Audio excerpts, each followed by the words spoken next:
over. Okay, Ben Franklin made his proposal of Albany Plan of Union at the beginning of the French and Indian War. It was rejected by the colonists. It was rejected by Britain. You had the beginning of the French and Indian War, which went very badly, with Braddock being killed, the English not winning, the attacks along the Appalachian frontier. You had Pitt come in as the prime minister, change the strategy, attack the French where they are in Canada, Quebec, Montreal, Louisbourg, cut off the French supplies, cut off the ability of the French to reinforce the Canadians, and then the war is over with. And everybody rejoices. Yay! And there was much rejoicing. Yay! And this should have been a time for celebration because, after all, France loses all of its North American holdings. Britain gains all of this land, all the land in Canada, the land in what today is the United States, from the Great Lakes to the Gulf of Mexico, from the Appalachian Mountains to the Mississippi River. West of the Mississippi River, that's now under the control of the Spanish. So, this should be a time for rejoicing. But it's a time of problems, because while the British may have won and the Americans may have won, there are other factors that are contributing to a deterioration of relations after the war. Britain is going to re-examine its policies toward the colonies. Why? What policies are they going to re-examine? Yeah. Their economic policies. Okay, how so? They started to tax the American colonists more because they spent a ton of money during the war, and the colonists had never been taxed before. Okay, so that's going to lead to a problem. The colonists had never been taxed before. Now Parliament's coming along, directly taxing the colonists.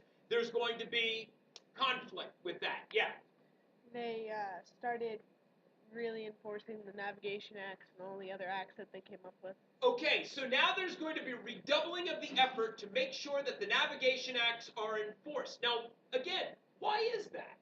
Because they were deliberately trading with the French during the French and Indian War. That is true. But by enforcing the Navigation Acts, what does that get for Britain?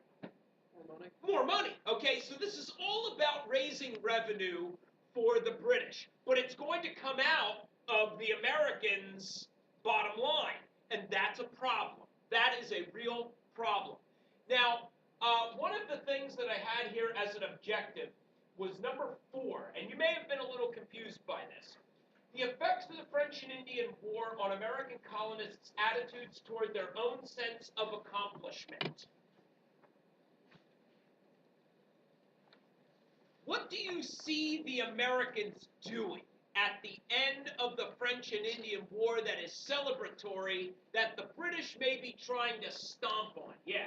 The colonies started to bind together because now the mistrust is starting to go away because they fought together against the colonists. Now, you are correct. As soon as the British start levying taxes, start regulating, start enforcing laws that hadn't previously been enforced, you're going to see the colonies bind together. But not just yet. Go ahead. The British start passing laws to keep the Americans from moving out to the new territory. Okay, there is a great deal of enthusiasm by the Americans at the end of the French and Indian War over the prospect of moving out to this trans-Appalachian land, west of the Appalachian Mountains. Land equaled wealth. Land equaled opportunity. Land equaled independence and freedom. And the Americans had had their eye on that land going back since way before the French and Indian War. Which settlers did we look at that reflected that desire to push the boundary, push the frontier? The Scots-Irish, absolutely. So there is a desire to move out into that land. However, you have a problem. The Native Americans who had aligned against the British, sided with the French, they see the French loss across, they see the Americans kind of eyeing up that land, man. They know that the Americans are coming. And so the Native Americans band together. They organize themselves into what's called Pontiac's Rebellion. This is led by an Ottawa chief named Pontiac. And he's going to organize all of the trans-Appalachian tribes that he can to try to fight back, push back, maybe bloody the nose of the Americans, bloody the nose of the British, with the hope that if they send a loud enough unified message, it will keep the Americans from moving on to their land. The Native Americans are not dumb. They're not stupid. They have a sense of history. They know what came before. They saw what happened to the New England tribes, the Pequot War, King Philip's War. They saw what happened to the Chesapeake tribes, the Powhatan Confederacy. They know that the Americans are land hungry and that it's only a matter of time before they too lose their land. So that's the motive. That's the modus operandi behind these native tribes organizing under Pontiac. And they're going to hit the Americans where they are, where they've moved furthest west. And the two colonies where they've moved furthest west, or the two areas where they've moved furthest west, are western Pennsylvania, which is where you see a lot of Scots-Irish settlers, and western Virginia and the western Carolinas, kind of the Blue Ridge area. So that's where you're going to see the natives hit back against American settlers. In what becomes known as the Paxton Boys Rebellion, the Scots-Irish settlers living out on the frontier of western Pennsylvania find themselves under attack by Pontiac and his band of natives. They want defense. They signal back to the Quaker government in Philadelphia to send troops or reinforcements or whatever to defend them against these native attacks. And the Quaker government in Philadelphia is going to reject the Paxton Boys' request for aid, which is going to compel the Paxton Boys to take action themselves. Now, that is a common meme that we have seen throughout this colonial period. You've got people on a frontier who believe that the government is not being responsive to their needs. They take matters into their own hands, and they take action. Whether that's Bacon, whether that's Coode, whether that's Leisler, whether that's the folks during the Glorious Revolution overthrowing Edmund Andros. The Paxton Boys Rebellion, as it comes to be known, is another in a long line of rebellions against colonial authority, elite colonial authority. And so they're going to march to Philadelphia, and along the way, they're going to take out Native Americans wherever they find them. In particular, the Conestoga Indians near Lancaster County are massacred by the Paxton Boys' army. They go to Philadelphia, and they take over the government. They oust the Quakers. And it actually takes Ben Franklin, of all people, to negotiate an end to the standoff. But it sends a message that, hey, there are people out on these frontier areas that either need to be controlled or need to be listened to because they've got issues. Eventually, you're going to see out in the Blue Ridge area, particularly in the Carolinas, what becomes known as the Regulator Movement. And again, these are frontiersmen, a lot of Scots-Irish, even some Scottish Highlanders, who are going to band together and take matters into their own hands. And look, they're upset by Indian attacks. They're upset by what they feel is government corruption, in particular by the North Carolina government in New Bern, which is where the capital of North Carolina originally was, in New Bern on the coast. Upset by taxes, upset by the wealthy elites. So guys, this idea of settlers taking matters into their own hands and rebelling against authority that seems unresponsive is a common idea. Yeah. What exactly did they do to They basically took the law into their own hands. They became almost a vigilante posse by doing what? by taking over the western settlements, by attacking Indians without any kind of colonial backing, by trying to influence what was happening back in New Bern. You actually had in North Carolina a war between the North Carolina government and the regulators. And it went on for years. It was like right until the eve of the American Revolution. The regulator wars went on into the early 1770s. So,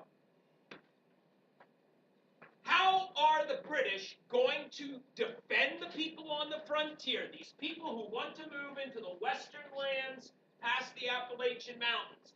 Well, the best way the British can think of to do that is to tell these settlers, you can't settle past the Appalachian Mountains. I mean, that's easy, right? If nobody's settling out here, Britain doesn't have to spend the money or the time defending them. So Britain says, okay, you can't settle past the Appalachian Mountains. It's known as the Proclamation of 1763, and this is the Proclamation Line. Now, how is that going to create resentment? Americans are rebellious. They don't like rules. Americans don't like rules. Do you think Americans are going to follow this? They're going to abide by this? Absolutely not. Absolutely not. And there's no way for Britain to enforce it effectively. But the fact that Americans are going to ignore this law is going to compel the British to send troops to America.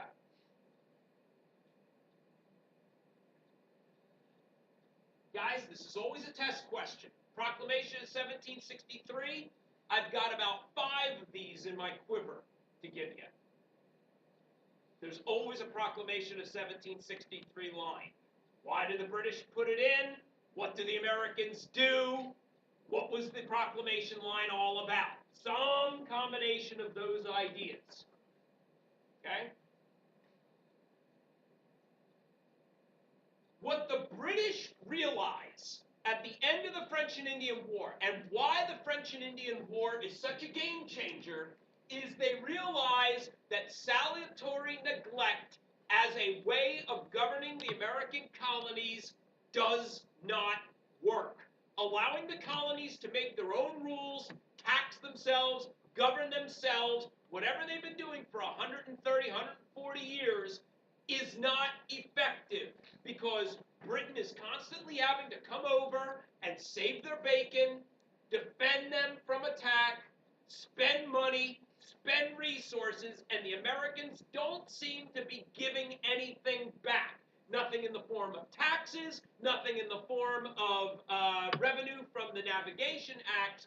And so the British decide in 1763, when everybody's celebrating, the British Parliament passes something called the Orders in Council.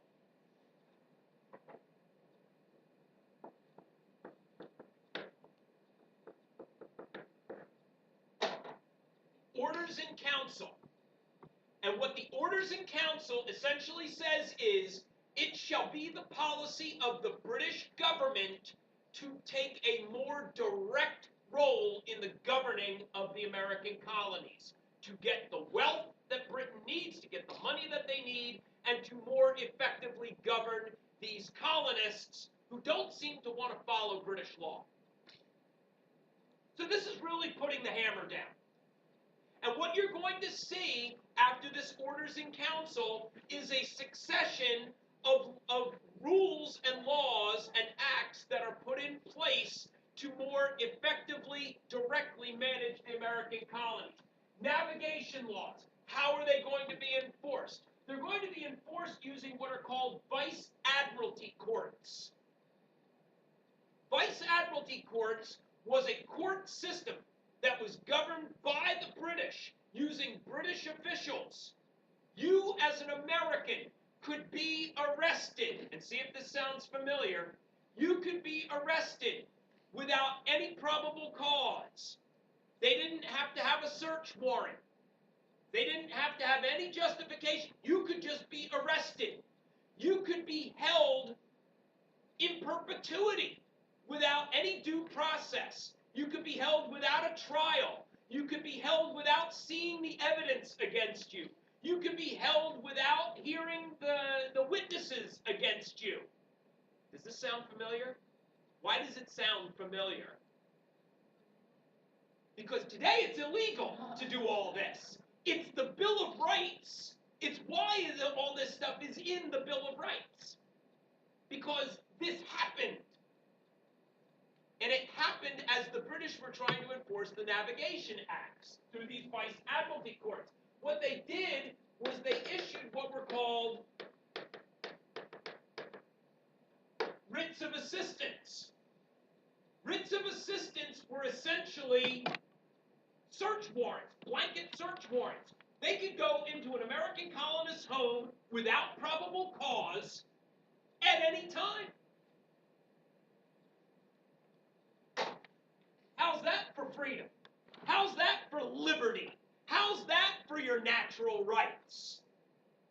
As the ideas of the Enlightenment percolate in America, freedom, liberty, natural rights, the right to life, liberty, property. Britain's trampling on all of that. Sugar Act, regulating, making sure that illegal smuggling of sugar and molasses is not occurring. Okay? The rum production business is big money in America. Britain wants to make sure they're wetting their beak on that one. The Currency Act. All debts to the British government have to be paid in gold, not with colonial paper money that nobody knows what it's worth. It has to be paid in gold. You know, all the gold that's here in the American colonies. The Quartering Act. British soldiers sent to the American colonies, ostensibly to defend them, are housed in American homes, like they were during the war, only there's not a war on. And then finally, kind of the nail in the coffin, the Stamp Act. Why is the Stamp Act so odious? Yeah.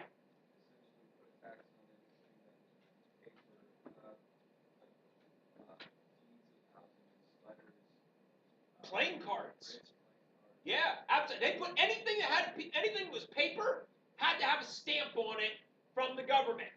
But what was the money being used for? And what was the money being used for, and how was this tax levied? Yeah. It was being used for revenue rather than for regulation. It was being used for revenue, absolutely, to raise money to do what?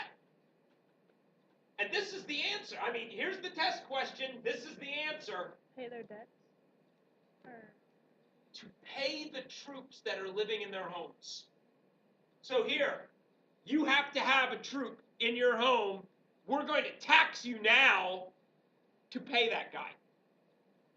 So you're being double taxed. And did you have any say in that tax? None.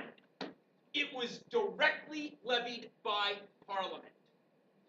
The Americans had absolutely no say. And that's what makes it. Morning, Southern High Schools, Mr. Placcaccini. We're not doing the video announcements today. Announces via PA system. Please stand. Pledge of Allegiance. Thanks. Friday, September 27th. Let's do that. Pledge allegiance to the flag of the United States of America and to the republic for which it stands, one nation, under God, indivisible, with liberty and justice for all. Justice for all. Students and teachers, you should have gotten a sheet today. Teachers, if you haven't handed that out, first period. Handed it out. Details. All right, so It's going to be the Stamp Act that leads to the colonial protest, that leads to the organization, that leads to the unification of the colonists. Teachers, I sent an e-newsletter. It becomes known as the Stamp Act crisis. Those festivities and You're going to see marches, you're going to see protests, you're going to see violence. The tarring and feathering of tax agents, people who are supposed to collect these taxes, are going to be attacked by American colonists. A representative from University of Maryland Eastern Shore will be here October 3rd. The colonies organize themselves into a Congress in order to decide what to do. Ben Franklin had said that they should organize themselves politically before the French and Indian War, and the Americans had said no. But now that they have something to fight about, they organize themselves, and they make a decision as to how to proceed. Don't miss this great opportunity.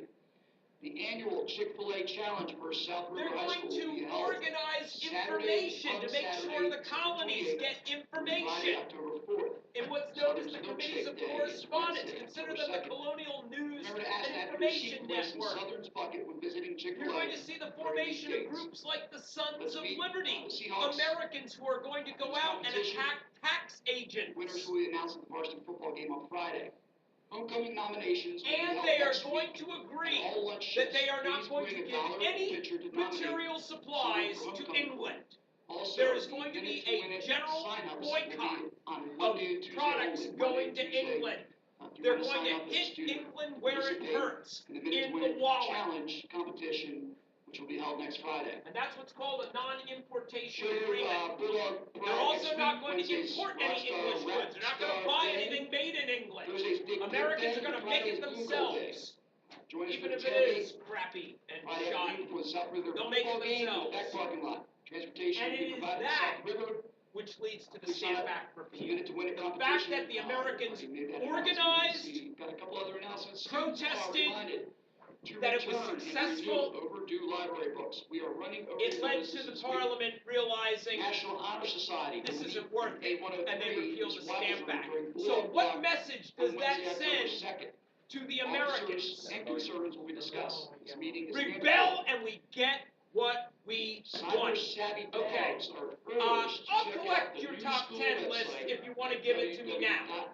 www.southernhigh.org. If you don't want to give it to me now, I'll collect it at another time, but I'll take it if you want to give it to me. That's it for the morning announcements. Again, teachers, if you could project that newsletter onto your screen and show it to students so they are aware of all the activities and festivities over the next couple of weeks, that would be great. Please wait for the tone.